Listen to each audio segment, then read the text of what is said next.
கொலோசியர் 2:14-15.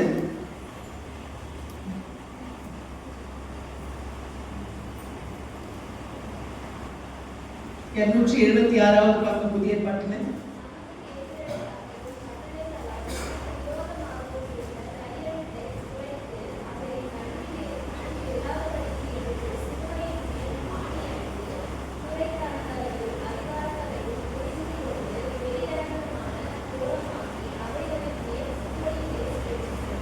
ஆமென். நமக்கு எதிரிடையாகவும் கட்டளைகளால் நமக்கு விரோதமாகவும் இருக்கிற கையெழுத்தை குலைத்து அதை நடுவில் இராதபடிக்கு எடுத்து சிலுவையின் மேல் ஆணி அடித்து துரைத்தனங்களையும் அதிகாரங்களையும் உரிந்து கொண்டு வெளியரங்கமான கோலமாக்கி அவைகளின் மேல் சிலுவையிலே வெற்றி சிறந்தார். ஹல்லேலூயா. நமக்கு எதிரிடையாக கட்டளைகளால் நமக்கு விரோதமாக இருந்த கையெழுத்தை குலைத்து, ஹல்லேலூயா, நமக்கு எதிரடையாய் சத்துரு எந்த ஒரு கையெழுத்தை அவன் செயல்படுத்தியிருந்தாலும், அதாவது சிலர் சொல்லுவாங்க என் தலையெழுத்து சரியில்லை, என் தலையெழுத்து இப்படி இருக்கு அப்படின்னு சொல்லி என்ன பண்ணுவாங்க, சிலர் வந்துருவாங்க. ஏன்னா இந்த இப்படிப்பட்ட ஒரு சூழ்நிலை, இப்படிப்பட்ட ஒரு எண்ணங்களை நமக்கு உண்டாக்குகிறவன் யாருன்னு சொன்னா பிசாசு. நம்முடைய தலையில, அதாவது ஒரு எழுத்தை அவன் என்ன பண்றான், ஒரு இமேஜினேஷனை நமக்கு உண்டாக்கிறான். என்னன்னு, என் தலையெழுத்து இப்படித்தான், எனக்கு தலையெழுத்து இப்படிதான் எழுதி இருக்கு அப்படின்னு சொல்லி என்ன பண்றான், அவன் ஒரு கையெழுத்தை என்ன பண்றான், அதை போட்டுறான். அதை போட்டதை நமக்கு என்ன வந்து, அதுதான் நமக்கு ஒரு நம்ம மைண்ட்ல நிக்குது. அப்ப என்ன ஆகுதுன்னா, நமக்கு எதிரடையாக கட்டளைகளால் நமக்கு விரோதமாக இருந்த கையெழுத்தை ஏசப்பா என்ன பண்றாரா, அது என்ன பண்றாராம், அவர் குலைத்து போடுகிறார். ஹல்லேலூயா. சத்துரு நமக்காய் எழுதுகிற அந்த எழுத்தை கர்த்தர் மாற்றுகிறவராய் இருக்கிறார். நமக்கு எதிராக இருக்கிற கையெழுத்தை அவர் குலைத்து போடுகிறவராய் இருக்கிறார். ஹல்லேலூயா. பிசாசு சில வேளைகளில் நமக்கு விரோதமான காரியங்களை அவன் உருவாக்குகிறார். அவன் சில சூழ்நிலைகளை உருவாக்குகிறான். சில காரியங்களை அவன் என்ன சொல்றான், எழுதுறான். இவங்களுக்கு இப்படிதான், இவங்களுக்கு இப்படிதான் அப்படின்னு சொல்லிட்டு என்ன பண்றான், அவன் செயல்படுத்துகிறவனா இருக்கான். அதனால ஆண்டவர் என்ன செய்கிறார், அதை சிலுவையிலே அவர் ஆணி எடுத்து வெற்றி சிறந்தவராய் அவர் காணப்படுகிறார். வேதத்துல கூட நம்ம சில சம்பவங்களை நாம் பார்க்கும் பொழுது பாத்தீங்கன்னா, கட்டளைகளால சில காரியங்கள் தேவனுடைய ஜனங்களுக்கு விரோதமாய் எழுப்பப்படுகிறது. சில கட்டளைகளை சத்துரு என்ன பண்றான், சில மனிதர்களை தூண்டிவிட்டு என்ன பண்றான், தேவ ஜனங்களுக்கு விரோதமாய் அவன் கட்டளைகளை கொண்டு வருகிறான். அந்த கட்டளைகளை அவன் தூண்டிவிட்டு கொண்டு வரும் பொழுது அதை கர்த்தர் என்ன செய்கிறார், குலைத்து போடுகிறவராய் இருக்கிறார். நீங்கள் எஸ்தர் புஸ்தகத்திலே வாசிப்பீர்களானால் 3ஆம் அதிகாரத்திலே நீங்க வாசிச்சு பாருங்க. 3ஆம் அதிகாரம் 10ஆம் வசனத்துல வாசிங்க. எஸ்தர் 3:10.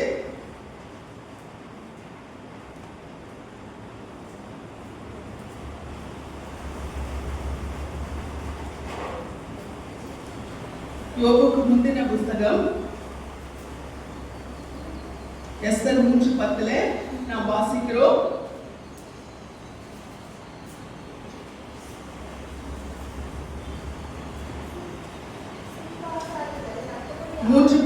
எஸ்தர் 3:10.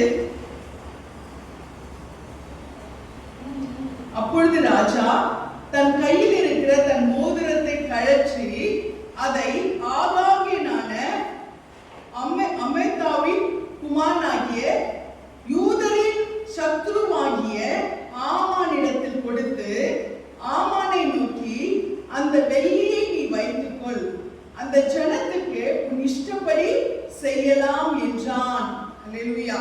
இங்கே நாம் பார்க்கும் பொழுது யூதரின் சத்ருவாகிய ஆமான் என்று சொல்லி நாம் பார்க்கிறோம். இந்த யூதரின் சத்ருவாய் இருக்கிற ஆமான், இவன் எப்படியா யூதருக்கு சத்ருவாய் எழும்புகிறான் என்று சொல்லும் பொழுது, மொர்தெகாய் என்ற ஒரு தெய்வ மனுஷன், இவன் வந்து ஒரு பொல்லாதவன் என்பதை அறிந்து அவனுக்கு கனத்தை செலுத்தவில்லை. இவன் இந்த ஆமான் ராஜாவுக்கு அடுத்த ஸ்தானத்துல இருக்கிறான், ஆனால் அவன் பொல்லாதவனாய் இருக்கிறான். அநேகர் இவன் ராஜாவுக்கு அடுத்த ஸ்தானத்துல இருக்கிறபடினாலே அவனுக்கு கனத்தை செலுத்த வேண்டும் என்று சொல்லி அவனை கனப்படுத்துகிறார்கள். அந்த சூழ்நிலையிலே இந்த மொர்தெகாய் இவன் பொல்லாத மனுஷனாய் இருந்தபடினாலே அவன் மனுஷனுக்கு மேன்மையை செலுத்துவதை சிலர்லாம் பார்த்தீங்கன்னா நல்ல பொசிஷன்ல இருந்தா 10 வாட்டி கும்பிடு போடுவாங்க இல்லையா? அப்போ நல்ல ஒரு இதுல இருந்தா அவங்க இவங்க வந்து ரொம்ப ராஜா, ரொம்ப பெரிய இடத்துல இருக்கவங்க, பெரிய வேலையில இருக்கவங்க அப்படின்னு சொல்லிட்டு என்ன பண்ணுவாங்க, ஒரு அரசாங்க இதுல இருக்கவங்க அப்படின்னு சொல்லிட்டு என்ன பண்ணுவாங்க, அவங்களுக்கு கொஞ்சம் நம்ம நல்லபடியா அவங்கள தெரிஞ்சு வச்சுக்கிட்டா நமக்கு அதனால ஒரு நன்மை கிடைக்கும் அப்படின்னு. ஆனால் தேவனுடைய பிள்ளைகள் என்றைக்கும் மனுஷனை நாடி, மனுஷனை நம்பி, மனுஷனுக்கு குனிந்து நிற்கிறதிலே ஒரு நாளும் தேவனுடைய அபிஷேகம் பெற்ற பிள்ளைகள் என்னைக்குமே அப்படிப்பட்ட ஒரு ஆவியுடையவங்களா இருக்கவே மாட்டாங்க. அல்லேலூயா. அவங்க மனுஷனுக்கு செலுத்துகிற கணத்தை பார்க்கிலும் கர்த்தருக்கு செலுத்துகிற கணத்தை மேன்மையாய் கொள்வார்கள். மொர்தெகாய் அப்படிதான். இவன் ராஜாவுடைய அரண்மனையிலே முக்கியஸ்தன் என்பதற்காக அவனுக்கு என்ன பண்ணல, மொர்தெகாய் கணத்தை செலுத்தவில்லை என்றால் அவன் தெய்வ மனுஷன். அதனால இந்த ஆமானுக்கு என்ன வந்துச்சு, மொர்தெகாய் மேல ஒரு எரிச்சல். அப்போ இவன் மீது ஏதாவது ஒரு பழிய போட்டு நம்ம இவனை என்ன பண்ணணும், அழிக்கணும், பல சூழ்நிலைகளை தேடுகிறான். ஒண்ணுமே என்ன பண்ணல, அகப்படல. அப்ப இவன் யாரு, இவன் குலம் என்ன, இவன் போக்குற என்னன்னு பார்க்கும்போது அவன் யாரு, இந்த மொர்தெகாய் யாரு, ஒரு யூதன். அப்போ இவன் என்ன செய்யறான்னு சொன்னால், இவனை மாத்திரம் நம்ம தனிப்பட்ட முறையில அழிக்க முடியாது. இவன் வம்சத்தையும் நம்ம என்ன பண்ணணும், இவன் கோத்திரத்தையும் நம்ம என்ன பண்ணணும், அழிக்க வேண்டும் என்பதற்காக சில உபாய தந்திரங்களை அவன் செய்கிறான். அவன் அப்படி செஞ்சுதான் என்ன செய்கிறான்னு சொன்னா, இந்த மொர்தெகாயின் இனமாயிருக்கிற யூதர்களை ஒட்டுமொத்தமாய் அழிக்கிறதற்கு ராஜாவிடத்துல அவன் என்ன செய்கிறான், இவன் ராஜா கிட்ட ரொம்ப ஃபேவரா இருந்ததுனால என்ன பண்றான், ராஜா கிட்ட அவன் கட்டளை பெறுகிறான். கட்டளை பெற்று அதுதான் இந்த சம்பவம். அவன் ராஜாவின் கையில் இருக்கிற அந்த மோதிரத்தை என்ன பண்றான், அந்த மோதிரத்தை ராஜா அதை கழற்றி அந்த மோதிரையில் இருக்கிற முத்திரையிலே என்ன பண்றான், அவன் அதிகாரம் கொடுக்கலாம். அதை அந்த அதிகாரத்தை கொடுத்து நீ என்ன பண்ண, அவனுக்கு கட்டளை போடுறேன், என்ன பண்ண, நீ அந்த யூதர்களை அழிக்கலாம் என்று சொல்லி அவன் என்ன செய்யறான், கட்டளை கொடுக்கிறான். இப்படிப்பட்ட ஒரு கட்டளை எது நிமித்தமாய், இந்த மொர்தெகாய் என்ற ஒரு மனுஷன் மீது இருக்கிற வஞ்சத்து நிமித்தமாய் அந்த யூதர்கள் என்ற அந்த ஒட்டுமொத்த அந்த குலத்தையும் அழிக்க வேண்டும் என்று சொல்லி. ஆனா யூதர்கள் பேசிக்க யாரு, யூதர்கள் யாரு, அவங்க பிற்காலத்துல யார் அதுல உருவாக போகிறார், யூத ராஜசிங்கமா இருக்கிற ஏசப்பா, இயேசு கிறிஸ்துவின் வம்சம். அப்ப அந்த சூழ்நிலையில அதை அழிக்க முடியுமா, முடியாது. இதேதான் பிசாசு. நாம் யாருடைய வம்சம், ஏசப்பா. அல்லேலூயா. இயேசு கிறிஸ்துவின் சந்ததிகளாக இருக்கிறோம். அதனால நமக்கு விரோதமாக தான் பிசாசு என்ன பண்ணுவான், அநேக சூழ்நிலைகளை அவன் கொண்டு வருவான். உலகத்துல எத்தனையோ பேர் சும்மா இருப்பாங்க, ஆனா அவங்களெல்லாம் இறந்துருவாங்க. ஆனா தேவனுடைய பிள்ளைகளுக்கு தான் அநேக காரியங்கள் என்ன செய்கிறது, எதிராக வருகிறது. இப்படிப்பட்ட சூழ்நிலையில தான் கர்த்தர் என்ன செய்கிறார், நமக்கு துணையாக இருக்கிறார். அல்லேலூயா. தேவ பிள்ளைகளுக்கு விரோதமாக இருக்கிற அநேக காரியங்களை கர்த்தர் அதை முறியடிக்கிறவராக இருக்கிறார். அல்லேலூயா. அநேக சூழ்நிலை கடந்து வருகிற பாதைகளை நாம் பார்க்கும் பொழுது எத்தனையோ காரியங்கள் இருக்கும். ஆனா நம்ம கேட்டா என்ன பண்ண, ஏதாவது ஒரு பிரச்சனை வரும், ஏதாவது ஒரு சூழ்நிலை வரும். ஆனாலும் கர்த்தர் நம்மோடு கூட இருக்கிறார். பிசாசு நமக்கு எதிராய் எழுதுகிற கையெழுத்தை கர்த்தர் என்ன செய்கிறார், குலைத்து போடுறார். கட்டளைகளை கத்தனப்பட்ட கட்டளைகளாலும் கையெழுத்துகளாலும் வெளிப்படுகிற எல்லா காரியங்களும் கர்த்தர் என்ன செய்கிறாரா, அவர் குலைத்து போடுகிறவராக இருக்கிறார். இதை பார்க்கும் பொழுது இங்கே நாம் அதைத்தான் அந்த சம்பவத்தை நாம் பார்க்கும் பொழுது, ஆனால் எந்த கட்டளையை அவன் பெற்றானோ அந்த கட்டளையை கொண்டே அவனுக்கான காரியங்கள் தீர்மானிக்கப்படுகிறது. இதுவும் அல்லாமல் அவனுக்கு அதுக்குள்ள பொறுமை இல்லை.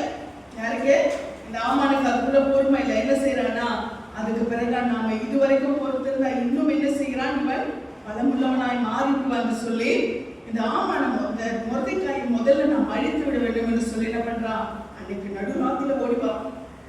இதுக்கு மொர்தெகாய்க்கு ஒரு தூக்கு மரத்தை செஞ்சு வச்சுட்டு என்ன பண்ணணும், அவன் என்ன செய்யணும், அந்த தூக்கு மரத்துல போடுறதுக்கு ராஜா கிட்ட நம்ம என்ன பண்ணணும், கட்டளை வாங்கணும். நம்ம என்ன சொன்னா ராஜா செய்யறாருல்ல, ஆனால் நம்ம என்ன பண்ணலாம், நம்ம அதை செய்யலாம் அப்படின்னு சொல்லிட்டு அன்றைக்கு வரும்பொழுது கர்த்தர் எந்த ஆமான் இந்த மொர்தெகாய்க்கு விரோதமான தூக்கு மரத்தை செய்தானோ அதே தூக்கு மரம் அவனுக்கு அது வேண்டியதாய் மாறுகிறது. ஆனால் எந்த மொர்தெகாய் அவன் அழிக்க வேண்டும் என்று நினைத்தானோ இவன் வாயாலேயே அவனை மகிமைப்படுத்தும்படியாய், அவனை உயர்த்தும்படியாய் கர்த்தர் என்ன பண்றாரு, செய்கிறார். அல்லேலூயா. இவன் அவனை அழிக்கிறதுக்கு தூக்கு மரத்தை செஞ்சுட்டு கட்டளை வாங்கிட்டு வர, கட்டளை வாங்குறதுக்கு வருகிறார். ஆனால் அங்கே சென்றபோது சூழ்நிலை வேறு விதமாய் மாறுகிறது. ராஜாவுக்கு தூக்கம் வரல. ராஜா என்ன பண்றாரு, பழைய அந்த ஆகம புஸ்தகங்கள் அவர் என்ன பண்றாரு, திருப்பி பார்க்கிற பழைய அந்த ராஜாவுடைய அந்த கட்டளைகள், அந்த நடந்த சம்பவங்கள் இதெல்லாம் ராஜா என்ன பண்றாரு, புரட்டி பார்க்கிறாரு. அந்த அரண்மனையில் நடந்த சம்பவங்கள் இதெல்லாம் அந்த இடத்திற்கு எழுதப்பட்டிருக்கிறது. அந்த சம்பவங்கள் எழுதப்படும் பொழுது பார்த்தா இங்கே மொர்தெகாயை குறித்து எழுதப்பட்டிருக்கிறது. என்னன்னு பார்த்தா, இந்த மொர்தெகாய் ஒரு விஷயம் ராஜாவை காப்பாற்றி இருக்கிறார். ராஜாவுடைய உயிரை அழிக்கிறதற்கு அந்த அரண்மனையிலே இருக்கிற அந்த வீரர்கள் திட்டமிடும் பொழுது ராஜாவை காப்பாற்றுகிறது யாரு, இந்த மொர்தெகாய். உடனே ராஜாவுக்கு ஆச்சரியமாயிடுச்சு, யார் இவனுக்கு ஏதாவது செஞ்சிருக்காங்களா அப்படின்னு பார்க்கும்போது உனக்கு எதுவுமே நன்மை செய்யவே இல்லை. ராஜா செஞ்சதுக்கு எதுவுமே நன்மை செய்யல. அப்போ உடனே இவன் அந்த நேரத்துல தான் இவன் என்ன பண்றான், உள்ளே என்றான். யார் அது அப்படின்னு ராஜா கேட்கிறார். நான் தான் ராஜா, நாமான் வரா. அப்ப ராஜா உடனே என்ன பண்றாரு, டைம் கூட கொடுக்கல. ராஜா ஒருத்தனை கனப்படுத்தினா என்ன செய்யணும் அப்படின்னு சொல்லும்போது இவர் என்ன நினைச்சுக்கிறார், ராஜா நமக்கு தான் அந்த கணத்தை கொடுக்க போறாரு அப்படின்ற ஒரு சந்தோஷத்துல என்ன பண்றான், நாமான் ராஜாவை கனப்படுத்த விரும்புறவங்கள ராஜாவுடைய அந்த அந்த ரதத்துக்கு ஏற்றி முத்திர மோதிரத்தை போட்டு அவனை வந்து அந்த அதுலயே வந்து அந்த அரசாங்கத்திலே யாரு பெரிய தலை சிறந்தவங்களோ அவங்க வச்சு ராஜா கனப்படுத்துகிற மனிதனுக்கு இப்படி செய்யப்படும் என்று சொல்லி அவனை குறித்து துதி பாடிக்கொண்டே போக வேண்டும் அப்படின்னு சொல்லும்போது உடனே ராஜா சொல்றாங்க, இப்போ இதெல்லாம் யாருக்கு செய்ய, மொர்தெகாய்க்கு செய்கின்றார். அந்த சூழ்நிலைகளை அவன் வாக்கு வந்த கட்டளை வேறு, ஆனால் ஆண்டவர் செய்த கட்டளை வேறு. ஹல்லேலூயா. இங்க பிசாசு நமக்கு செய்ய நினைக்கிறது வேறு, கர்த்தர் நமக்கு செய்யறது வேறு. ஹல்லேலூயா. அநேக வேளை சத்துரு நமக்கு விரோதமாய் அநேக காரியங்களை செய்கிறதற்கு அவன் பல திட்டங்களை தீட்டி வைத்திருப்பான். பல காரியங்களை அவன் சிந்தித்து வைத்திருப்பான். பல காரியங்களை அவன் பிளான் போட்டு வச்சிருப்பான். பல காரியங்களை எல்லாத்தையுமே என்ன பண்ணுவான், பிசாசு செயல்படுத்தியே வச்சிருப்பான். ஆனால் கர்த்தர் அதற்கு இடம் கொடுக்க மாட்டார். ஹல்லேலூயா. கர்த்தர் நமக்கு விரோதமான அந்த கையெழுத்தை அவர் குலைத்து போடுகிறவர். நமக்கு எதிரான கட்டளைகளை அவர் குலைத்து போடுகிறவர். ஹல்லேலூயா. தம்முடைய பிள்ளைகளுக்கு எதிராக இருக்கிற எல்லா கட்டளைகளையும் அவர் என்ன பண்றாரா, அவர் வெளியரங்கமான மூலமாக்கி அதை துரைத்தனங்களை அதிகாரங்கள் எல்லாவற்றையும் புரிந்து கொள்கிற தேவனாய் இருக்கிறார். இதே போல நீங்க பாத்தீங்கன்னா அதே அதிகாரத்தை நீங்க வாசிங்கன்னா எந்த யூதர்களை அழிக்க வேண்டும் என்று ராஜா கட்டளை கொடுத்தாலும் நீங்க வாசிக்கும் பொழுது அந்த எஸ்தர் புஸ்தகத்தின் 8ஆம் அதிகாரம் 13ஆம் வசனத்தை நீங்க வாசிப்பீங்கன்னா, எஸ்தர் புஸ்தகம் 8ஆம் அதிகாரம் 13ஆம் வசனம்,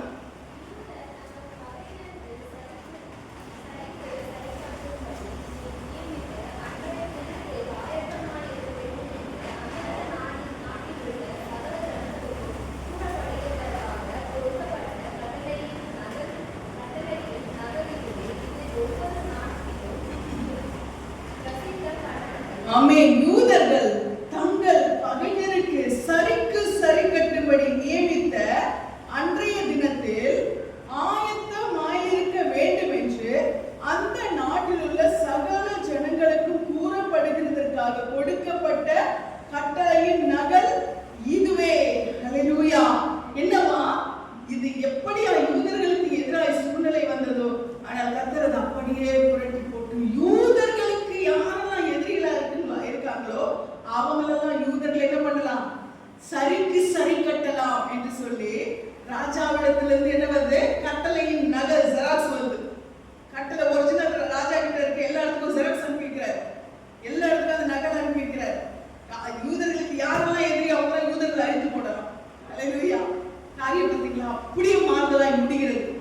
அப்பதான் அவங்க ஓடி வந்து சொல்றான், ராஜா இந்த ஆமான் இருக்கானே மொர்தெகாயை அழிக்கணும்னு நினைச்சால, அவன் வந்து என்ன பண்ணிருக்கான், மொர்தெகாயை தூக்குல போடணும்னு ஒரு மரத்தை செஞ்சு வச்சிருக்கான் அப்படின்னு சொல்லிதான் போட்டு கொடுத்துருவான். அவன் உடனே என்ன பண்ண ராஜா, அந்த மரத்துல அவனை தூக்கி போடுங்க. ஹல்லேலூயா. பிசாசுக்கு ஆண்டவர் ஆணி அடிக்கிறவராய் இருக்கிறார். ஹல்லேலூயா. நமக்கு விரோதமான கையெழுத்தை கர்த்தர் என்ன பண்ணுவாரு, குலைத்து போடுவார். இந்த ஒரு சரித்திரம் எவ்வளவு அழகா புரட்டி போடப்பட்டுச்சு பாருங்க. அதிகாரம் உள்ளவன், ராஜாவிடத்துல கனத்தை பெற்றவன், ராஜாவிடத்துல செல்வாக்கு பெற்றவன், அவ்வளவு கனம் பெற்ற அந்த ஆமான் அவன் கட்டளை கேட்கிறான். ராஜா நீ என்ன நினைக்கிற செய்ய கட்டளை கொடுத்துட்டாரு. ஆனால் கர்த்தர் காரியங்களை அப்படியே மாறுதலாய் முடிய பண்ணுகிறார். ஆமென். மனுஷன் தன்னுடைய செல்வாக்கினால், தன்னுடைய அதிகாரத்தினால், எந்த ஒரு சூழ்நிலையினால கர்த்தருடைய அந்த பிள்ளைகளுக்கு விரோதமாய் எதை செய்ய நினைத்தாலும் நம் பட்சத்தில் ஒருவர் நிற்கிறார். ஹல்லேலூயா. நம் பட்சத்திலே ஒரு பலம் இருக்கிறது, நம் பட்சத்திலே ஒரு புயம் இருக்கிறது.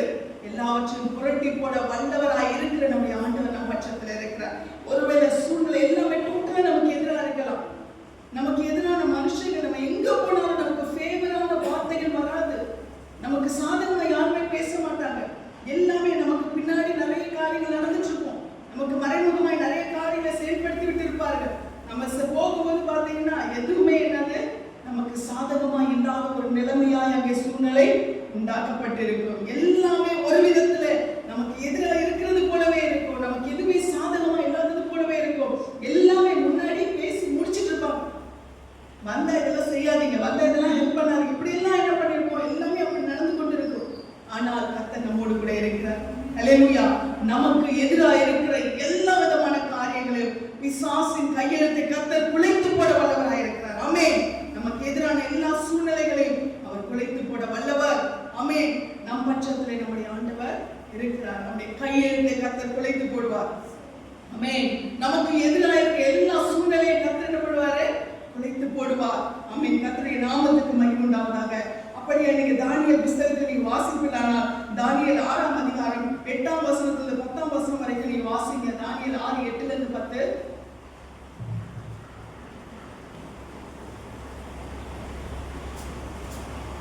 தானியேல் 6:8 வரைக்கும் வாசிக்கலாம்.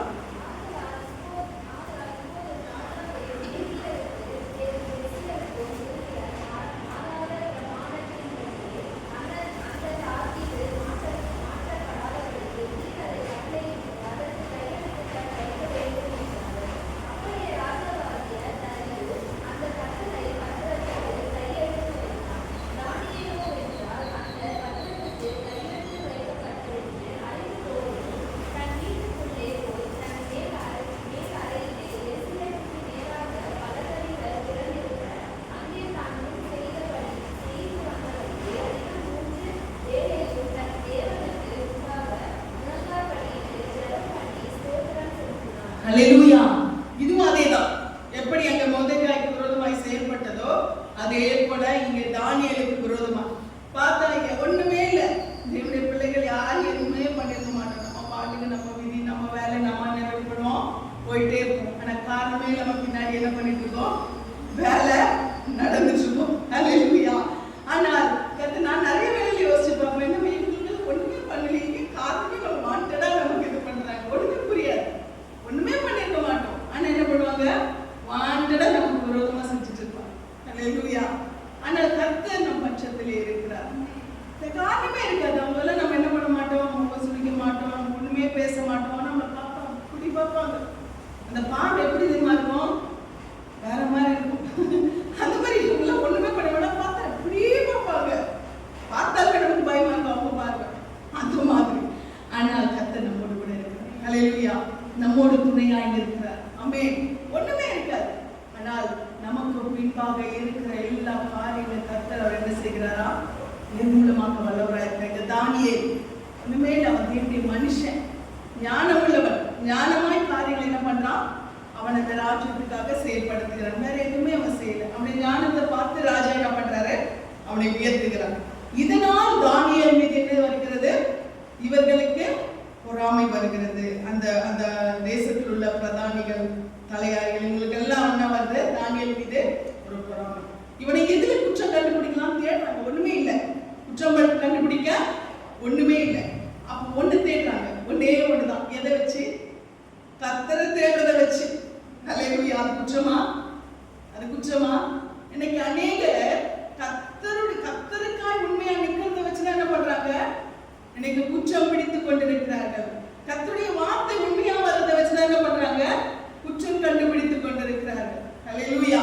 இங்கே பார்க்கும் பொழுது தானியேல் மீது கண்டுபிடிச்ச குற்றம் என்ன தெரியுமா, அவன் கர்த்தரை 3 வேளை தேடுறான், அதுதான் குற்றம். அப்ப என்ன பண்றாங்க, இதுல ஒரு ட்ரிக்ஸ் பண்றாங்க. என்னன்னா, ராஜா இனி உங்களை தான் என்ன பண்ணணும், ஒரு 3 மாசத்துக்கு எல்லாரும் என்ன பண்ணணும், உங்களை தான் சேவிக்கணும், உங்களை தான் வணங்கணும், யாரும் அவங்க கடவுள் கூட என்ன பண்ணக்கூடாது, கும்பிடக்கூடாது. நீங்க எவ்வளவு பெரிய ஆளு ராஜா, நீங்க எவ்வளவு மகிமை நிறைஞ்சவர், உங்களுக்கு யாரும் கனத்தை கொடுக்குறாங்களா, கிடையாது. நீங்க என்ன பண்ணணும், இனி உங்களை என்ன பண்ணணும், கனம் பண்ணணும். இன்னும் 3 மாசத்துக்கு என்ன பண்ணணும், யாரும் என்ன பண்ணக்கூடாது, அவங்க கடவுளெல்லாம் என்ன பண்ணக்கூடாது, தேடக்கூடாது.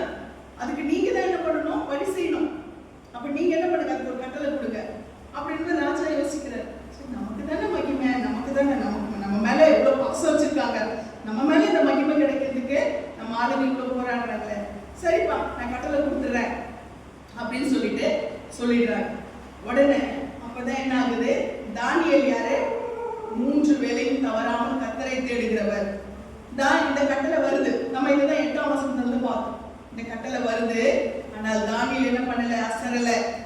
நான் என் ஆண்டவருக்கு செய்யக்கூடிய கணத்தை நான் நிச்சயமாய் செய்வேன். தேவனுடைய ஆவியை பெற்றவர்கள் என்றைக்கும் மனுஷனுடைய வார்த்தைக்கு செவி கொடுக்க மாட்டாங்க. அது அவங்களோட என்ன சொல்றது, அந்த அவங்களுக்குள்ள இருக்கிற அந்த ஆவி அப்படி, கர்த்தருடைய ஆவியானவர் அப்படி நடத்துவார். எந்த சூழ்நிலையுமே அவங்களோட அந்த நடத்துதலை மாற்றவே முடியாது.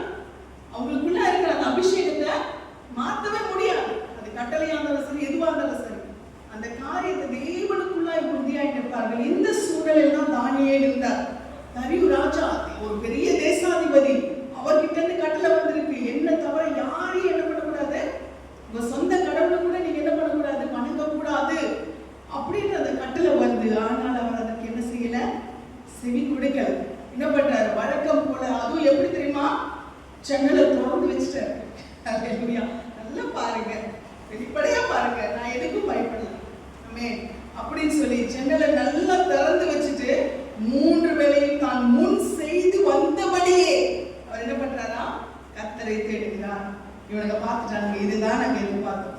உடனே என்ன பண்றாங்க? போய் ராஜா இடத்துல சொல்லும் பொழுது ராஜாவுக்கு கோபம் வரல. ராஜாவுக்கு என்ன வருது? கஷ்டமா இருக்கிறது, மன கஷ்டம். ஐயோ, இவன் நல்ல மனுஷனச்சே, இவன் வந்த பிறகு நம்முடைய தேசத்துல எவ்வளவு நல்ல மாற்றங்கள் வந்தது, இவனை நான் எப்படி என்ன பண்ணுவேன், நான் கொண்டு போட முடியும், இவனுக்கு எப்படி நான் தண்டனை கொடுக்க முடியும்? ராஜா என்ன பண்றாரு? ரொம்ப மனசு கஷ்டப்படுறாரு. இங்க பார்க்கும் பொழுது அவங்க வந்து கோல் மூட்டுறாங்க. ராஜா நீங்க சொல்லிட்டீங்க, இவன் என்ன பண்ணிட்டு இருக்கான் பாருங்க, இவன் இந்த மாதிரி இப்ப கட்டளை மீறான்னு சொல்லும் பொழுது அந்த வசனத்தை நீங்க வாசிங்க. 14ஆம் வசனத்துல வாசிங்க. 14:15, 6:14-15.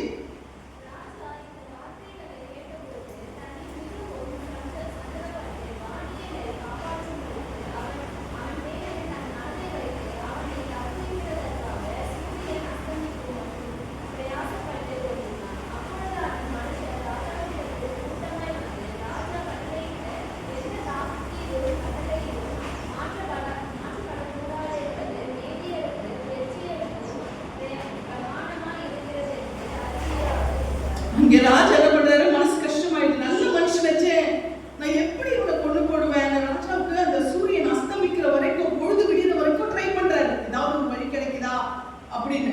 ஆனா இவனுக்கு என்ன பண்றாங்க? வந்து ராஜா, என்ன ராஜா இதெல்லாம் என்ன நல்லா இருக்கா? உங்களோட கட்டளை என்ன தெரியுமா? இந்த தாக்கீது என்னைக்குமே, இந்த கட்டளை என்னைக்குமே மாற்றப்படக்கூடாது. ராஜா சொன்னா அது நிறைவேற்றப்படணும் என்பது எழுதப்பட்டது. அப்ப அதை நீங்க எப்படி மாத்த நினைக்கிறீங்க? ஏன் நீங்க வெயிட் பண்ணிட்டு இருக்கீங்க? பொழுது போக போது இன்னும் நீங்க எதுக்கு வெயிட் பண்றீங்க? இவனுங்க மறுக்க ஆரம்பிச்சிட்டாங்க. ஆனா ராஜா என்ன, தான் செய்த கட்டளை அவர் என்ன பண்ணக்கூடாது? மீறக்கூடாது. அப்போ ஒண்ணு பிரஷர், ஒரு பக்கம் ராஜா காப்பாற்றணும்னு நினைச்சாலும் இன்னொரு பக்கம் என்னது? மற்றவருடைய பிரஷர். உடனே ராஜா என்ன பண்றார்? வேறு வழி இல்லாமல் என்ன செய்கிறார்? அந்த கட்டளையை அவர் நிறைவேற்றுகிறார். என்ன கட்டளை? என்ன கட்டளை? தானியேலுக்கு என்ன கட்டளை? சிங்கக்கேவில போடுறது பாடல. சிங்கக்கேவியில் நான் விழுந்தேன், அவர் என்னை என்ன பண்ணாரு? அவர் என்னோட அமர்ந்திருந்தார் சொல்றோம் இல்லையா? அப்போ இங்க பார்க்கும் பொழுது சிங்கக்கேவிலே தூக்கி போடும்படியா பயங்கரமான கெஞ்சிக்கிற பசியோட இருக்கிற சிங்கக்கேவியுடைய கெவியில தூக்கி போடணும். இதுதான் கட்டளை. உடனே என்ன ஆச்சு? இந்த கோல்முட்டிகளை என்ன பண்றாங்க? சிங்கக்கேவியில தூக்கி போடுறதுக்கு கட்டளையை வாங்கிட்டாங்க. ராஜாவுக்கு மனசு கஷ்டம். ஆனாலும் என்ன செய்கிறார்? அந்த கெவியில ஓடுறதுக்கு அனுமதி கொடுக்கிறார். ஆனாலும் ராஜாவுக்கு ஒரு நம்பிக்கை, அவனுக்கு தப்புவிக்கப்படுவான், அவன் ஆராதிக்கிற தேவன் அவனை தப்புவிப்பார். மறுநாள் காலையில சம்பவம் என்ன நடந்துச்சு? எப்படி சிங்கக்குட்டிகள்லாம் நாய்க்குட்டிங்க மாதிரி அப்படியே காலை சுத்தி வந்து அப்படியே படுத்துக்குச்சு. அல்லேலூயா. அங்க பார்க்கும்போது காலையில ராஜா வராரு. ராஜா நம்பிக்கையோட வராரு.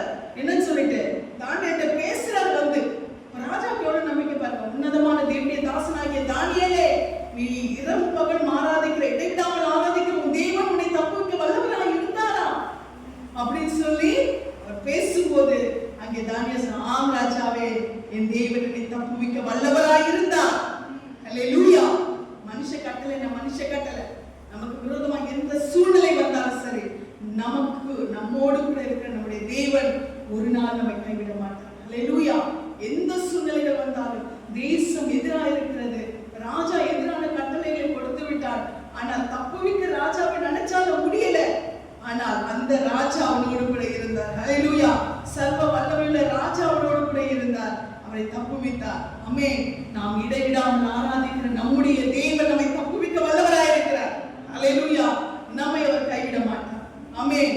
ஆண்டவர் நிச்சயமாகவே அவர் நம்மோடு கூட இருந்து நம்மை நடத்துகிற தேவனாக. சூழ்நிலைகள் எது வேணாலும் இருக்கட்டும், சூழ்நிலைகள் எப்படி வேணாலும் இருக்கட்டும், மனிதர்கள் எப்படி வேணாலும் இருக்கட்டும், எல்லாருமே ஆண்டவரே நான் யாருக்குமே எதுவுமே செய்யல, எல்லாமே என்ன நோக்கி தான் கையை நீட்டுறாங்க, எனக்கு விரோதமா தான் பேசுறாங்க, எனக்கு விரோதமான காரியங்கள் நடந்துட்டு இருக்கு. கவலைப்படுறீங்களா? கலங்காதீங்க, கர்த்தர்களோடு கூட இருக்கிறார். அல்லேலூயா. எல்லாமே எதிராக இருக்கட்டும், சூழ்நிலைகள் தோல்வி போல தெரியட்டும், கர்த்தருக்குள் நாம் மகிழ்ச்சியா இருப்போம், நம்முடைய ரட்சிப்பின் தேவனுக்குள் நாம் களி கூறுவோம். அல்லேலூயா. எது எதிராக இருந்தாலும், கட்டளைகளே நமக்கு எதிராக இருந்தாலும், கர்த்தர் நம்மோடு கூட இருக்கிறார். ஆமென். கர்த்தர் நம் பட்சத்தில் இருக்கிறார், கர்த்தர் என் பட்சத்தில் இருக்கிறார். நான் பயப்படேன். மனுஷன் எனக்கு என்ன செய்வான்? அல்லேலூயா. ஏன்னா பிசாசுக்கு நேரடியா எதையும் செய்ய முடியாது. அதனாலதான் அவன் என்ன பண்றான்னு சொன்னா, அவன் மனிதர்களை தூண்டி விடுகிறான். நமக்கு மனவேதனை கொடுக்கணும்னு யார் தான்?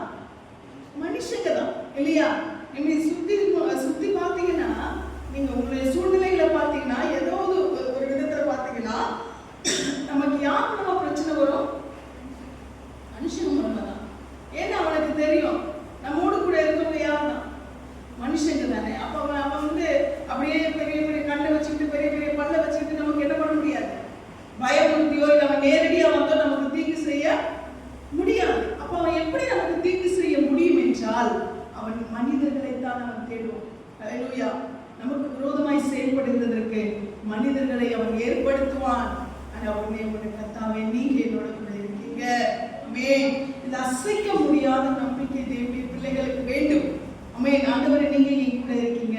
நான் சொல்லுமா, ஏசப்பா நீங்க என் கூட இருக்கீங்க. ஏசப்பா எனக்கு எந்த சூழ்நிலை வந்தாலும் நீங்க என் கூட இருக்கீங்க, நீங்க என்னை தப்புவிப்பீங்க. நான் ஆராதிக்கிற தேவனே, என்னை விடுவிக்க நீங்க வல்லவராய் இருக்கீங்க. ஆமென். நீங்க என்னை காப்பாற்ற வல்லவராய் இருக்கீங்க, நீங்க என்னை தூக்கி எடுக்க நீங்க வல்லவராய் இருக்கீங்க என்று சொல்லி இந்த வேளையில நான் கர்த்தருடைய சமூகத்துல நம்ம ஒப்பு கொடுக்கும் பொழுது, கர்த்தர் நிச்சயமாய் சூழ்நிலைகளை பார்த்து நம்மள மனம் சோர வைக்கிறது யார் தெரியுமா? மனுஷன். அல்லேலூயா. அவருடைய வார்த்தைகள், அவருடைய செயல்கள், அவருடைய நடவடிக்கைகள், அவருடைய சுபாவங்கள் எல்லாம் என்ன பண்ணுது? நம்மை அப்படியே மனம் சோர வைத்து விடுகிறது. அதற்கு கருவி யாரு? பிசாசு. அல்லேலூயா. அவன் எந்த விதத்திலாகிலும் நம்மை வேதனைப்படுத்த வேண்டும் என்று சொல்லி இப்படிப்பட்ட காரியங்களை அவன் செயல்படுத்தும் பொழுது கர்த்தர் நமக்கு துணையா இருக்கிறார். இன்னொரு கட்டளையை நாம் பார்க்கும் பொழுது அப்போஸ்தலர் 9ஆம் அதிகாரத்திலே நாம் வாசிக்கிறோம். அப்போஸ்தலர் 9, இது புதிய ஏற்பாட்டின் காலத்திலே இயேசு கிறிஸ்து அவர் மரித்து உயிர்த்தெழுந்து பரலோகத்துக்கு எடுத்துக்கொள்ளப்பட்ட பிறகு நடக்கிற ஒரு சம்பவம். அப்போஸ்தலர் 9ஆம் அதிகாரம் 1லிருந்து 6ஆம் வசனம் வரைக்கும் நாம் வாசிக்கும் பொழுது அங்கே சவுல் என்ற ஒரு மனிதனை குறித்து நாம் பார்க்கிறோம். இந்த சவுல் என்ற மனிதன் எப்படிப்பட்டவனாய் இருக்கிறான் என்று சொன்னால், தேவனுடைய ஜனங்களை கொடுமைப்படுத்தி அவர்களை கட்டி அவர்களை கொண்டு போய் அவர்களை கொன்று போட வேண்டும் என்று சொல்லி வெறித்தனமாய் அலைகிறான். ஆனால் அவனும் என்னது? நியாயப்பிரமாணங்களை கற்று அறிந்தவன், நன்கு நியாயப்பிரமாணங்களை கற்று தேறினவன். ஆனால் இயேசு கிறிஸ்துவை ஏற்றுக்கொள்ளாதவன். இயேசு கிறிஸ்துவை அவன் ஏற்றுக்கொள்ளவில்லை. இயேசு கிறிஸ்துவை ஒரு தெய்வமாய் அவன் என்ன பண்ணல? ஏற்றுக்கொள்ளவில்லை. அப்ப இயேசு கிறிஸ்துவை ஆராதிக்கிறவன் அவன் என்ன செய்கிறான்? கொடுமைப்படுத்தி அவனை கட்டி கொன்று போட வேண்டும் என்பதற்காக அவன் கட்டளையை பெற்றுக் கொள்கிறான்.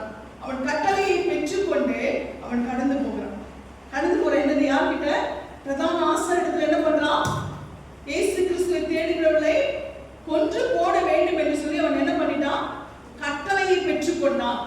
அவன் அந்த கட்டளையை பெற்றுக்கொண்டு கடந்து போறான். கடந்து போகும் பொழுதுதான் ஆண்டவர் அவனை சந்திக்கிறார். அல்லேலூயா. ஆண்டவர் அந்த நேரத்தில் அவனை சந்திக்கல அப்படின்னு சொன்னா, இயேசுப்பா அவனை சந்திக்கல அப்படின்னு சொன்னா, அவன் என்ன செஞ்சிருப்பான் தெரியுமா? என்ன செஞ்சிருப்பான்? அவன் ஆயிரக்கணக்கான லட்சக்கணக்கான இயேசு கிறிஸ்துவின் சீஷர்கள் இயேசுப்பாவை தேடுகிறவர்கள் என்ன பண்ணிருப்பான்? கொன்று போட்டு இருப்பான். ஆண்டவர் வெயிட் பண்ணாரு, இதோட என்ன விடக்கூடாது, இதுக்கு மேல இவனை விடக்கூடாது. இவன் கையெழுத்த வாங்கிட்டு போறாங்க, தலையெழுத்த நான் மாத்த போறேன். ஹல்லேலூயா. இவன் கிறிஸ்துவை அவமதிக்கும்படியா, கிறிஸ்துவை தேடுகிறவர்களை கொன்று போடும்படியா இவன் கட்டளை பெற்றான். ஆனால் இவனுக்கே நான் கட்டளை கொடுத்து என்னை தேடுகிறவன் நான் மாற்ற போகிறேன் என்று சொல்லி கர்த்தர் அந்த சவுலை பின்தொடர்கிறார். அப்பொழுதுதான் அங்கே ஒரு வெளிச்சம் உதிக்கிறது. ஹல்லேலூயா. இங்க நான் பார்க்கும்போது 6ஆம் அதிகாரத்துல 3ஆம் வசனத்துல வாசிங்க. 9ஆம் அதிகாரம் அப்போஸ்தலர் 9:3.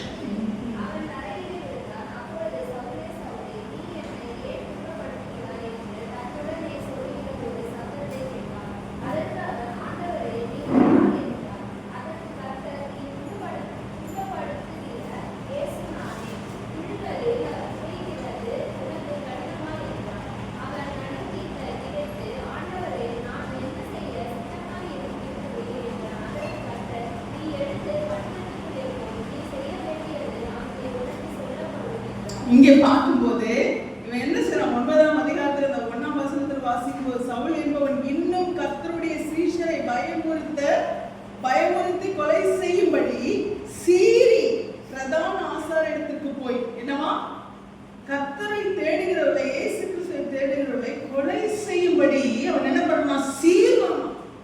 எது சீரும்? எது சீரும்? பாம்பு. அது சீரும். அந்த மாதிரி ஒரு விஷத்தோடு என்ன பண்றான்? அவர்கள் எல்லாம் கொன்று போட வேண்டும் என்று சொல்லி சீறி பாய்ந்து என்ன பண்றான்? அவன் கட்டளையை பெற்றுக் கொள்கிறான். பிரதான ஆசாரியர்கள் இந்த மார்க்கத்தை சேர்ந்த எல்லாரும் என்ன கொண்டு போட போறேன். அவ்வளவு வெறியோடு கூட கிளம்புறவனை ஆண்டவர் சந்திக்கிறார். சந்தித்து ஆண்டவர் சொல்றாரு, நீ துன்பப்படுத்துகிற இயேசு நானே, முள்ளில் உதைக்கிறதே உனக்கு கடினமாம் என்றார். ஹல்லேலூயா. நீ முள்ளில உதைச்சிட்டு இருக்க. முள்ளில உதைச்சா யாருக்கு கஷ்டம்? முள்ளை எட்டி உதைச்சா யாருக்கு கஷ்டம்? உதைக்கிறவங்களுக்கு தான். முள்ளு உதைக்கிறவங்களுக்கால தான் குத்தம். தேவனுடைய பிள்ளைகளை துன்பப்படுத்துறவங்களுக்கு அவங்களுக்கு தான் கஷ்டம். ஹல்லேலூயா. நம்மளை துன்பப்படுத்துறவங்க முள்ளில உதைக்கிறாங்க. ஆமே. விசுவாசிங்க. என்ன துன்பப்படுத்துகிறவர்கள் முள்ளிலே உதைக்கிறார்கள், முள்ளை உதைக்கிறார்கள். ஆமே. முள்ள உதைச்சா அவங்களுக்கு தான் குத்தம். ஹல்லேலூயா. ஒருத்தவங்க கஷ்டப்படுறாங்களா, ஒருத்தவங்களால நான் நல்லதுதான் பண்ணேன், நான் நிறைய வேலையில நான் யோசித்து ரொம்ப மனம் சோர்ந்து போய் விடுவேன். ஆண்டவர் சொல்றார், நீ நல்லதுதான் நம்ம பண்ண, பொறுமையாக பொறுமையாயிருக்கும், பொறுமைக்கு பலன் உண்டு. ஹல்லேலூயா. இப்போ நம்ம அநேக வேலையில நம்ம என்ன பண்றோம்? நமக்கு நன்மை, நாம் நன்மை செய்து தீமையை அனுபவிக்கும் போது அவர்கள் நமக்கு முல்லை போல நமக்கு என்ன பண்றோம்? நம்ம வேதனைப்படுத்தும் பொழுது நம்ம என்ன பண்றோம்? நாம் ரொம்ப சோர்ந்து போறோம். ஆனா ஆண்டவர் சொல்றாரு, முள்ள அவங்கள நீதான். ஹல்லேலூயா. அவங்களுக்கு நீதான் முள்ளா இருக்க. ஆமே. முள்ளில் உதைக்கிறதே கடினமா. ஆமே. நமக்கு துன்பத்தை கொடுக்கிறவர்கள் முள்ளின் மேலே உதைக்கிறவர்களா இருக்கிறார். ஹல்லேலூயா. அது அவங்களுக்கு தான் காயப்படுத்துமே தவிர நிச்சயமாய் நம்மை காயப்படுத்தாது. இந்த வேளையில நாம் ஒன்றை தைரியமாய் நாம் அறிக்கையிடுவோம். கர்த்தாவே, நீங்க என்னோட கூட இருக்கீங்க. என்னை துன்பப்படுத்துறவங்களுக்கு தான் துன்பம் வருமே தவிர எனக்கு நீங்க அந்த துன்பத்தை நீங்க அனுமதிக்க மாட்டீங்க ஆண்டவரே. ஹல்லேலூயா. ஏனென்றால் நான் தேவனுடைய பிள்ளை. ஆமென். அந்த நம்பிக்கை நமக்கு இருக்குமானால் நிச்சயமாய் கர்த்தர் நம்மை வெட்கப்பட விடவே மாட்டார். ஹல்லேலூயா. அப்போ அவன் சொல்றான், சீறி பாய்ந்து இந்த மார்க்கத்தாரை கட்டி கொண்டு போய் கொலை செய்ய வேண்டும் என்று சொல்லி தீர்மானித்திருந்த சவுலா இருக்கிற பவுல் என்ன பண்றாங்க? ஆண்டவர்கிட்ட நான் என்ன செய்ய சொல்லுங்க ஆண்டவரே. ஹல்லேலூயா. நான் என்ன செய்ய சித்தமா இருக்கேன், அப்படியே அந்த செகண்ட்ல மாத்திட்டாரு. ஆமென். நமக்கு எதிராக இருக்கிற எல்லா சூழ்நிலைகளையும் கர்த்தர் என்ன செய்வாரு? நொடி பொழுதுல புரட்டி போடுவார். ஆமென். நொடியில மாறும். நம்ம கண்களுக்கு அது எப்படி இருக்கும்? ஆச்சரியமா இருக்கும். நமக்கு பார்க்கும்போது இன்னுமா ஆண்டவரே, இன்னுமான்னு கேட்டுட்டு இருக்கோம்ல. அந்த டைம் வரும்போது ஆண்டவர் பண்ண தெரியுமா? நொடியிலே, செகண்ட்ல எல்லாத்தையும் மாத்திடுவார். ஹல்லேலூயா. அந்த நொடியில எல்லாமே அப்படியே நியூட்டன் அடிச்சிடும். ஹல்லேலூயா. கர்த்தர் நமக்கு எல்லாத்தையும் மாத்திடுவார். ஆமென். சூழ்நிலைகளை புரட்டி போடுவார். எல்லா காரியங்களையும் நமக்கு மாற்றி போடுவார். எதிரான எல்லா மனிதர்களையும் மாற்றி போடுவார். ஹல்லேலூயா. இங்கே பார்க்கும் பொழுது அடுத்த நொடி சொல்ற, ஆண்டவரே நான் என்ன செய்ய நீங்க சித்தமாயிருக்கீங்க அப்படின்னு சொல்லும்போது ஆண்டவர் சொல்ற, நான் சொல்றது மட்டும் செய். இதுக்கு மேல என்ன பண்ண, நான் என்ன சொல்றேனோ அதை மட்டும் என்ன பண்ண, நீ செய். அல்லேலூயா. அடுத்து இந்த வசனத்தை நீங்க வாசிப்பில்லானால் அவன் எந்த தேவனுக்கு விரோதமாய் அவன் செயல்படுகிறதற்கு அவன் கடந்து போனாலும், அதே பவுல் பார்த்தீங்கன்னா இந்த 22ஆம் வசனத்தை நீங்க வாசிச்சீங்கன்னா, அப்போஸ்தலர் 9:22 வாசிங்க.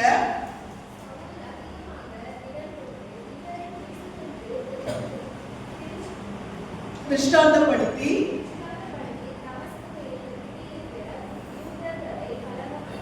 ஆமென், சவுல் அதிகமாய் திடன் கொண்டு இவரே கிறிஸ்து என்று திருஷ்டாந்தப்படுத்தி தமஸ்குவில் குடியிருக்கிற யூதர்களை கலங்க பண்ணினான். ஹல்லேலூயா. இங்க பார்க்கும் பொழுது எப்படிப்பட்ட சவுலா இருந்தானோ இந்த சவுல் அப்படியே மாறான். என்னன்னு சொல்லி, இந்த கிறிஸ்து தெய்வம் அல்ல என்று சொன்னவன், இவர்தான் கிறிஸ்து, இவர்தான் மெசியா, இவர்தான் மீட்பர், இவர்தான் ரட்சகர் என்று சொல்லி அறிக்கை செய்கிறான். ஆமென்.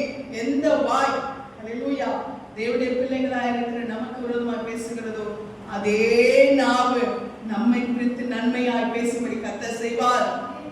ஹல்லேலூயா. சூழ்நிலைகளை அவர் மாற்றுவார், காரியங்களை அவர் மாற்றுவார், மனிதர்களுடைய எண்ணங்களை மாற்றுவார். ஹல்லேலூயா. எல்லாவற்றையும் மாற்ற வல்லவராய் இருக்கிறார். நீங்க எழுதி டேட் போட்டு வச்சுக்கோங்க. ஆமென். கர்த்தர் எல்லாவற்றையும் மாற்ற வல்லவராய் இருக்கிறார். மாறுதல்களை உண்டு பண்ண அவர் வல்லவராய் இருக்கிறார்.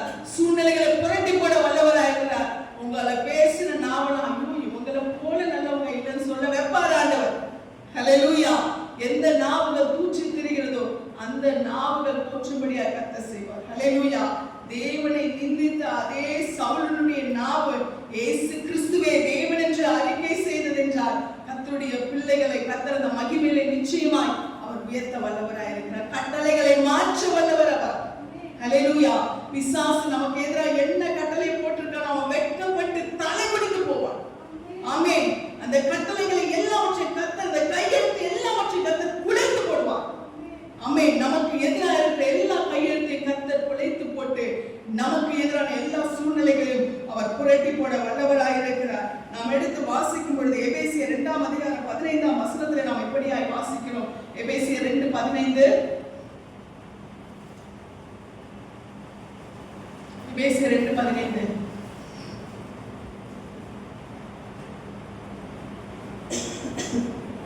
சட்டதிட்டங்களாகிய நியாய பிரமாணத்தை தம்முடைய மாம்சத்தினாலே ஒழித்து இரு திறத்தாரையும் தமக்குள்ளாக ஒரே புதிய மனுஷனாக சிருஷ்டித்து இப்படி சமாதானம் பண்ணி பகையை சிலுவையினால் கொன்று அதனாலே இரு திறத்தாரையும்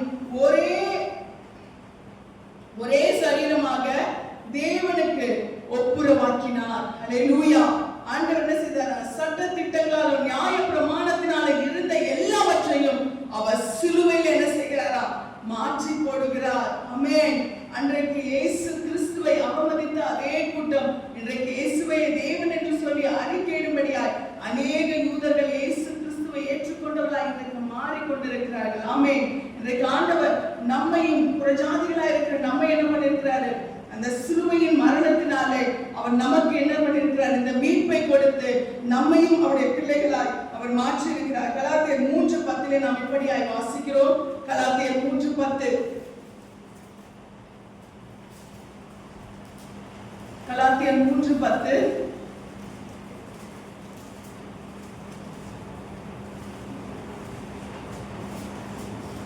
நியாய பிரமாணத்தின் கிரியைக்காரராகிய யாவரும் சாபத்திற்கு உட்பட்டிருக்கிறார்கள். நியாய பிரமாண புஸ்தகத்தில் எழுதப்பட்டவர்களை எல்லாம் செய்யத்தக்கதாக அவைகளில் நிலைத்திராதவன் எவனோ அவன் சபிக்கப்பட்டவன் என்று எழுதியிருக்கிறதே. இந்த நியாய பிரமாணத்தை தான் சவுல் என்ன செய்தாரா? அவர் பின்பற்றி கொண்டிருந்தவராய் காணப்பட்டார். நியாய பிரமாணம் என்பது சட்டமாய் காணப்பட்டது. ஆனால் இன்றைக்கு கிறிஸ்துவின் பிரமாணம் நம்ம எல்லாவற்றிலும் வந்து விடுதலையாக்கி நம்ம என்ன செய்திருக்கிறது? நம்முடைய தேவனுடைய பிள்ளைகளாய் நம்ம என்ன செய்திருக்கிறது? அவருக்குள்ளாய் நம்மை நிலைநிறுத்திருக்கிறது. அப்படி நீதியிலே அவருடைய பரிசுத்தத்திலே நாம் காணப்படும்படியாய் கர்த்தர் நம்மை அவருடைய கிருபையினாலே நம்மை வழிநடத்தி கொண்டிருக்கிறார். நாம் இந்த கொலோசியர் 2:அதிகாரத்திலே இந்த 14:15 நாம் மறுபடியும் வாசிப்போம். கொலோசியர் 2:14-15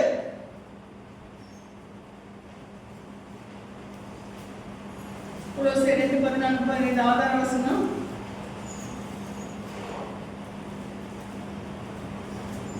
நமக்கு எதிரடையாகவும் கட்டளைகளால் நமக்கு விரோதமாகவும் இருந்த கையெழுத்தை குலைத்து அதை நடுவில் இராதபடிக்கு எடுத்து சிலுவையின் மேல் ஆணி அடித்து துரைத்தனங்களையும் அதிகாரங்களையும் உரிந்து கொண்டு வெளியரங்கமான கோலமாக்கி அவைகளின் மேல் சிலுவையிலே வெற்றி சிறந்தார். ஹல்லேலூயா.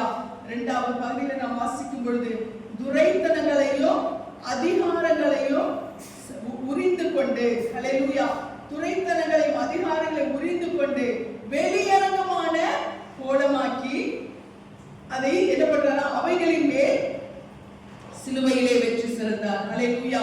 துரைத்தனங்களையும் அதிகாரங்களையும் புரிந்து கொண்ட தேவன் அதை வெளியரங்கமான கோலமாக்கி நமக்காக சிலுவையிலே என்ன பண்ணிருக்கிறாரா, அவர் வெற்றி சிறந்திருக்கிறார். ஹல்லேலூயா.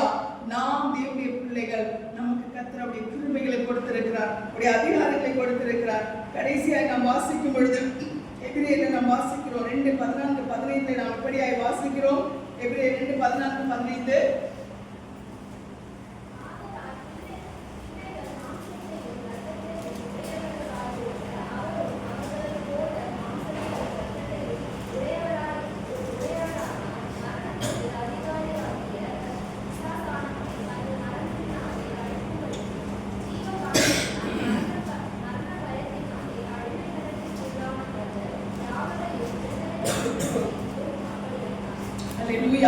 நாம் எபிரேயர் 2:14-15 வாசிக்கும் பொழுது நாம் இப்படியாய் வாசிக்கிறோம்.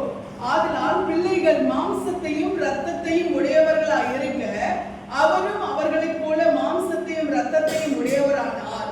மரணத்துக்கு அதிகாரியாகிய பிசாசானவனை தமது மரணத்தினாலே அழிக்கும்படிக்கும் ஜீவ காலமெல்லாம் மரண பயத்தினாலே அடிமைத்தனத்திற்குள்ளானவர்கள் யாவரையும் விடுதலை பண்ணும்படிக்கும் அப்படியானார். ஹல்லேலூயா. ஆண்டவர் சிலுவையில் என்ன பண்ணாராம், துரைத்தனங்களையும் அதிகாரங்களையும் உரிந்து கொண்டு அவர் என்ன பண்றாரா, அவைகளை வெளியரங்கமான கோலமாக்கி சிலுவையிலே வெற்றி சிறந்தார். ஹல்லேலூயா. அப்ப எல்லா துரைத்தனங்களையும் அதிகாரங்களையும் அவர் என்ன பண்றாரு, அவர் புரிந்து கொண்டார். பிசாசு நமக்கு உண்டு பண்ணின எல்லா மரண பயத்தை கர்த்தர் நமக்கு என்ன பண்ணிட்டாரு, நீக்கி போட்டுட்டாரு. உலகத்துக்கு மரணம் என்றால் ஒரு பயம், ஆனால் கிறிஸ்துவுடைய பிள்ளைகளுக்கு மரணம் என்றால் நித்திய ஜீவன். ஹல்லேலூயா. நமக்கு அந்த நித்திய ஜீவனை நாம் அடையும்படிக்கு கர்த்தர் என்ன பண்ணாரா, எல்லாவற்றையும் என்ன பண்றாரா, அவரும் நாம மாம்சத்தையும் இரத்தத்தையும் உடையவர்களா இருக்கிறதுனால, பிள்ளைங்க நாம மாம்சத்தையும் இரத்தத்தையும் உடையவர்களா இருக்கிறதுனால அவர் என்ன பண்ணிட்டாரு, மாம்சத்தையும் இரத்தத்தையும் உடையவராய் இந்த பூமியில என்ன பண்றாரு, அவர் மனுஷனாய் வெளிப்பட்டார். அவர் அதே போல மாம்சத்தையும் இரத்தத்தையும் உடையவராய் அவர் வெளிப்பட்டு இங்கே மரணத்துக்கு அதிகாரியாகிய பிசாசானவனை தமது மரணத்தினாலே அழிக்கும்படிக்கும் ஜீவ காலமெல்லாம் மரண பயத்தினாலே அடிமைத்தனத்திற்குள்ளானவர்கள் யாவரையும் விடுதலை பண்ணும்படிக்கும் அப்படியானார். ஹல்லேலூயா. பிசாசு என்ன பண்றார், அவர் சிலுவையிலே அவர் வெற்றி சிறந்தார். எல்லா துரைத்தனங்களையும் அதிகாரங்களையும் அவர் என்ன பண்ணிட்டாரு, புரிந்து கொண்டார். அவர் பாதாளத்துக்கு போய் பிசாசின் கையில் இருந்த அந்த மரணத்தின் திறவுகோலை அவர் என்ன பண்ணிட்டாரு, பறித்து விட்டார். ஹல்லேலூயா. மரணத்துக்கும் பாதாளத்துக்கும் உரிய அதிகாரத்தை அவர் பறித்து விட்டார். ஆமென். ஏன் பிள்ளைகளை பாதாளத்துக்கு கொண்டு போக, மரணத்துக்கு கொண்டு போக பிசாசு அவனுக்கு என்ன இல்ல, அதிகாரம் இல்லை. நான் ஜெயம் எடுத்து விட்டேன். ஹல்லேலூயா. நாம் சரீர பிரகாரமாய் இந்த உலக வாழ்க்கையிலே பார்க்கும் பொழுது நமக்கு விரோதமாய் பிசாசு எந்த காரியங்களை, எந்த மனிதர்களை, எந்த சூழ்நிலைகளை ஏற்படுத்தினாலும் கர்த்தர் அதை ஜெயமெடுக்க நமக்கு உதவி செய்வார். அதே போல நாம் நித்தியத்துக்கு செல்லாதபடிக்கு பிசாசு நமக்கு விரோதமாய் செயல்படுத்தின எல்லா காரியங்களையும் கர்த்தர் என்ன பண்றாரு, அவர் சிலுவையிலே ஆணி அடித்து எல்லா துரைத்தனங்களையும் அதிகாரங்களையும் முறித்து கொண்டு அவர் வெளியரங்கமான கோலமாக்கி அவர் சிலுவையிலே வெற்றி சிறந்தார். ஹல்லேலூயா. எல்லா துரைத்தனங்களையும் அதிகாரங்களையும் முறிந்து கொண்டார். ஆமென். நமக்கு விரோதமான பிசாசுடைய கையெழுத்து என்ன பண்ணிட்டாரு, அவர் குலைத்து போட்டு விட்டார். ஆமென். பிசாசு இவங்கெல்லாம் பரலோகத்துக்கு பாத்திரவான்கள் அல்ல என்று சொல்லி பிசாசு நமக்கு எதிராக எழுதின எல்லா கையெழுத்தை கர்த்தர் குலைத்து போட்டு சிலுவையிலே வெற்றி சிறந்து நம்மை நித்திய ராஜ்யத்துக்குரியவர்களாய் பங்குள்ளவர்களாய் கர்த்தர் நம்மை அவர் மாற்றி விட்டார். ஹல்லேலூயா. அதனால இன்மையிலும் நமக்கு விரோதமாய் வருகிற எல்லா விதமான பிசாசு பிசாசின் கட்டளைகள், பிசாசு நமக்கு விரோதமாக எழுதுகிற நம்ம சொல்றோம் என் தலை எழுத்துன்னு, அந்த தலை எழுத்துல ஆண்டவர் என்ன பண்ணிட்டாரு? மாற்றி விட்டார். ஹல்லேலூயா. நம்முடைய தலையில யார் எழுதியிருக்கிறது? கர்த்தர் எழுதியிருக்கிறார். ஆமென். அப்ப இந்த பூமியிலும் நமக்கு விரோதமாய் சத்துரு எழுதின எல்லா கையெழுத்தையும் குலைத்து போட்டு விட்டார். நித்தியத்திலும் நாம் பங்குள்ளவர்களாய் மாறும்படியாய் எல்லா துரைத்தனங்களையும் அதிகாரங்களையும் புரிந்து கொண்டு அவனை வெளியரங்கமான கூடமாக்கி ஆண்டவர் சிலுவையிலே வெற்றி சிறந்தார். நல்ல இம்மைக்கும் மறுமைக்கும் தேவனாயிருக்கிற நம்முடைய தேவன் இம்மையிலும் மறுமையிலும் நம்மோடு கூட இருக்கிறார்.